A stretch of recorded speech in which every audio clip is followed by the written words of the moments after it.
अस्सलाम वालेकुम नाज़रीन, आप देख रहे हैं इन्फॉर्मेशन टी पाकिस्तान में। आपका होस्ट एडवोकेट मियां नसीम बशीर आपकी खिदमत में एक नए वीडियो के साथ हाजिर हुआ हूं। नाज़रीन, ये कहानी एक छोटे से घर से शुरू होती है जहां एक माँ और बाप अपने बच्चे के साथ हंसते खेलते जिंदगी की छोटी छोटी खुशियों में गुम होते हैं। हर दिन मोहब्बत और मुस्कुराहट से भरा होता है, लेकिन वक्त की रोशनी सब कुछ बदल देती है। मियाँ बीवी के दरमियान इख्तलाफात ने घर की खुशियों को धुंधला दिया।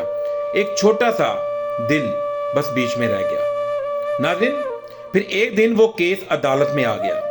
नन्हे कदम अदालत के फर्श पर जम गए, आवाजें गूंज रही थीं, मगर दिल सिर्फ एक ही बात कह रहा था, मुझे अपने बाबा के साथ जाना है, मुझे बाबा के साथ जाना है।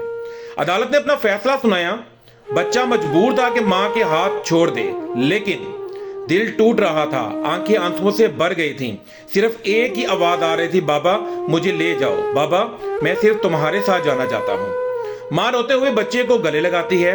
बच्चा फिर भी मुड़कर वालिद की तरफ देखता है, दिल में उम्मीद रखता है, लेकिन नाज़रीन, फैसला अदालत का था, इसे मानना पड़ना था।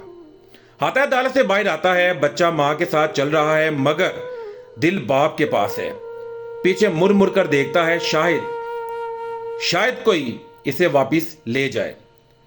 नाज़रीन, अदालत के दरवाजे बंद हो गए, आवाजें दब गईं, बस रोने की खामोशी बाकी रह गई। यह कहानी सिर्फ एक बच्चे की नहीं, यह हर उस मासूम दिल की है जो फैसलों के बीच बिखर जाते हैं। यह रुला देने वाला वाकया आज नाज़रीन लाहौर हाई कोर्ट में पेश आया। एक नन्हे दिल के लिए जो बस अपने बाबा के साथ जाना चाहता था, फैसले दिए गए, लेकिन मासूमियत टूट गई और एक छोटा सा दिल हमेशा के लिए रोता रह गया। नाज़रीन, मुझे आज की इस वीडियो से इजाजत दें। अल्लाह हाफिज।